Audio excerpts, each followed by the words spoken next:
You have the expertise, you have the credentials, you've put in the years. So why is someone with half your experience getting 10 times your reach? Here's the hard truth. Authority alone does not build an audience. Action does. And Mel Robbins cracked the code on how to turn passive listeners into people who cannot stop sharing her content, buying her books, and showing up for everything she puts out. It is not because she is more relatable than you. It is because she built a formula, a structural blueprint that engineers action in every single episode. And today, I'm handing it all to you. This is Think Like a Producer, an on-cam ready presentation. I'm Jamie Maglietta. Thanks so much for being here. I'm a television news veteran, media coach, and founder of On Cam Ready Media. This is episode 2 of Through a Producer's Lens, where I break down the world's most watched shows through a producer's eye so you can steal what works and apply it to your own presence. Last episode, we covered The Diary of a CEO and Stephen Bartlett's cinematic production formula. Today, we're talking Mel Robbins, and this one is a completely different playbook. If you're liking the angle that I'm taking with Think Like a Producer, subscribe to the YouTube channel and follow us on your podcast platform of choice. We also have the show Unknown to Known, where I interview on-camera personalities, YouTubers, influencers about their journey from unknown to known. Some of them are still on it, so it's a great one to listen to. I also talk with people who've posted on social media and landed press, or are joining us simply to give you some tips and tricks to grow your brand online. There's a lot to dig into on Unknown to Known, so check that out after you've listened to Think Like a Producer. Now let's get into Mel Robbins. I want to give you some context that most people skip. Mel Robbins is not just a podcast host who got lucky with a viral moment. She is a former trial attorney, a CNN on-air legal analyst, and a TEDx speaker whose talk has been viewed hundreds of millions of times. She has been in front of cameras and audiences for decades. She knows how media works. She knows how attention works. And when she built the Mel Robbins podcast, she did not just start recording conversations, she engineered a show. That background matters because it means every structural choice she makes is informed by years of understanding what moves an audience. She also has a team. So if you're trying to be like Mel Robbins, I'm going to give you some tips on how you can do it without having all the support she has, because you can produce the way she's producing no matter what style you can afford. That means virtual or in person. All right, let's get going. Okay, before we get into it, let's just look at her YouTube channel for a second. You know, the consistency that she has built on YouTube is incredible. Now, she would have needed to start this YouTube with knowledge, someone who knows how to make it work, colors that she really wants to dedicate and focus on using throughout all her content. So when I'm hosting these conversations on Think Like a Producer or with my guests on Unknown to Known, and we're talking about branding, branding is a really important step before you launch a show, before you launch a website, and before you start creating tons of content for social media. So I highly recommend that you look at her website, you look at her YouTube, and see that she has a consistent look and try to find yours. I'm still trying to find mine. It's hard to commit when you're creative, but it's a really good idea to invest and create and commit. Right now, I am black, purple, and white, and I'm all in. You need to have your colors and commit. So that's what she does. Her YouTube is also really great to look at for some YouTube ideas on thumbnails, so be sure to do that. Here's the Mel Robbins formula broken down into 4 structural moves that you can map onto your own content strategy today. Move 1, she opens with your problem, not her credentials. It's a lot of you language. Most experts open with who they are. Mel opens with what you are feeling. She names the exact emotion, the frustration, the exact moment of sickness that maybe brought you to this episode. And she names it so precisely that you feel seen before she has said anything useful. That is not accidental. That is a deliberate structural choice to create immediate psychological investment. I use you language in my Unknown to Known podcast, but in the conversation more than I do off the top. And it's a reminder to us all, like if you really want to connect with your audience, who you serve, you need to sell them the emotion, the transformation they're about to get listening to your episode. I'll do that better, and I hope you can weave that into your structure as you're planning out your shows, YouTube, podcast, even your newsletter and social media content. See, when the listener hears this, they get it. It's that moment where they're like, wow, she hears me. I'm seen. I want in. I'm digging into this show. All right, move 2. She bridges expertise to action with specificity. Mel does not share insight. She tells you exactly what to do with it. And she's hyper specific, not reframe your mindset, but the next time you feel hesitation, count backwards from 5 and move. Get me? This mechanism is really helpful because it closes the gap between knowing and doing. As a producer, I call this the actionable moment, the point in a segment where the audience shifts from passive to active. Mel builds toward it in every single episode. She never lets you stay comfortable in information. She always pushes you to the edge of action. For you, every piece of content needs one actionable moment. One thing the audience can do today is, not someday. Think about that when you're structuring out your content.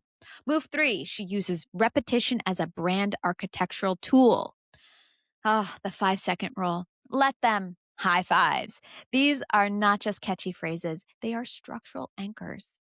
They're things that you can repeat and understand. They give the audience something to hold on to share together, to return to change their life with.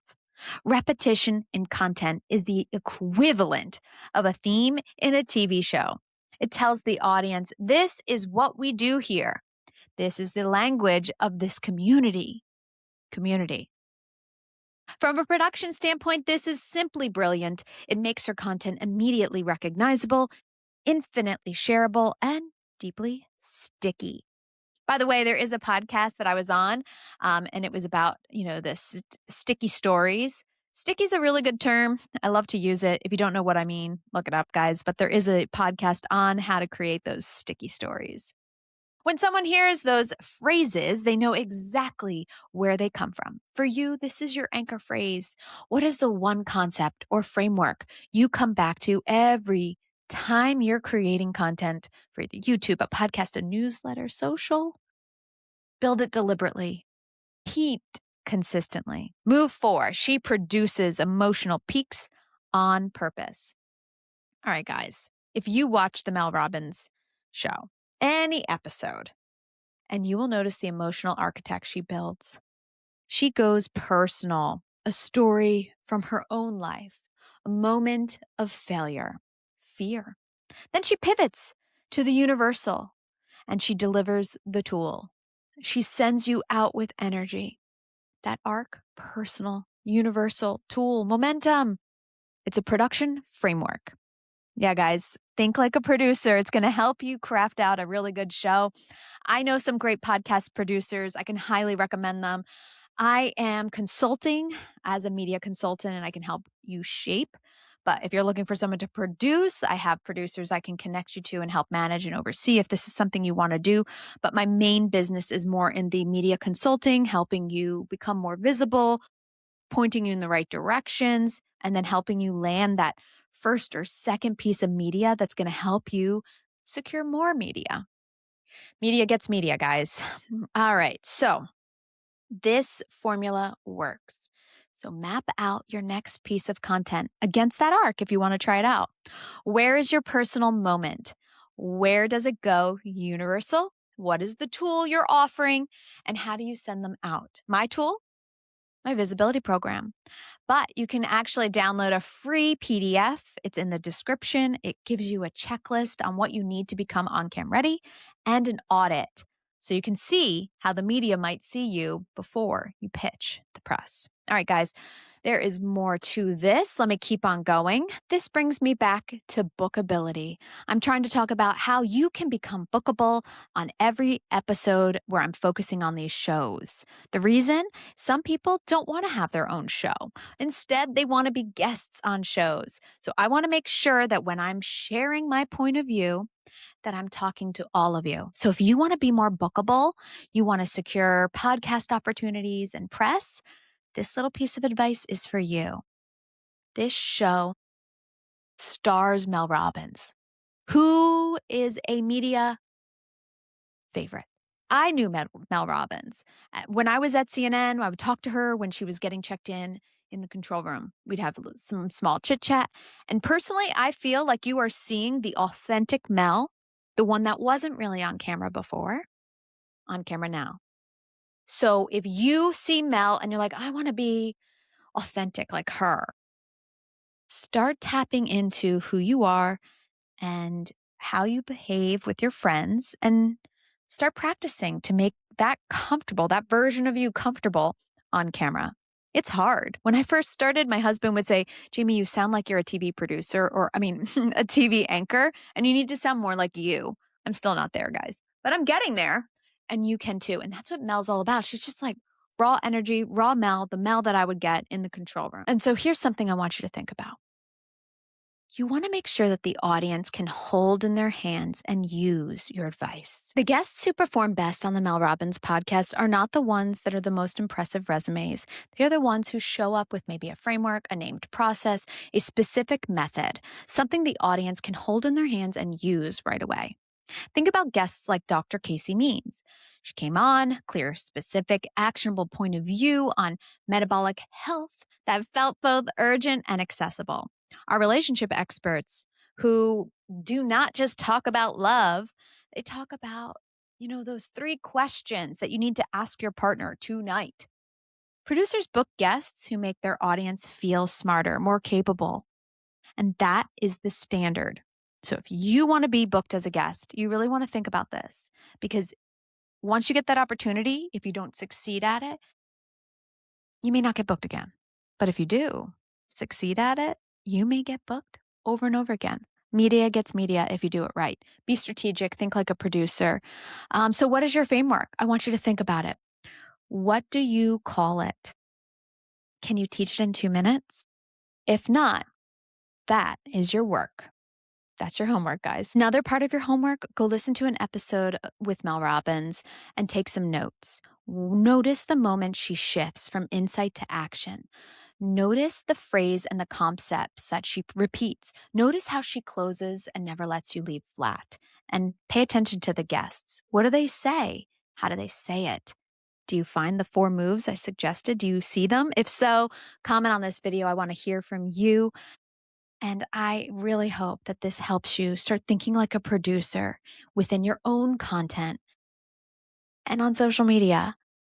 If you start showing up and building engagement now, before you pitch the press, it will help you stand out. You will hear more yeses than nos. If you're loving the direction I'm taking this Think Like a Producer podcast, be sure to follow us on your podcasting platform of choice or share it with a friend who could really use this advice if they're trying to build their persona and become more visible online. I'm a media strategist. I'm Jamie Maglietta. This is Think Like a Producer. Remember, I also have the companion podcast, Unknown to Known, where I interview people who are on the journey from unknown to known or have been known and are now trying to help you get there.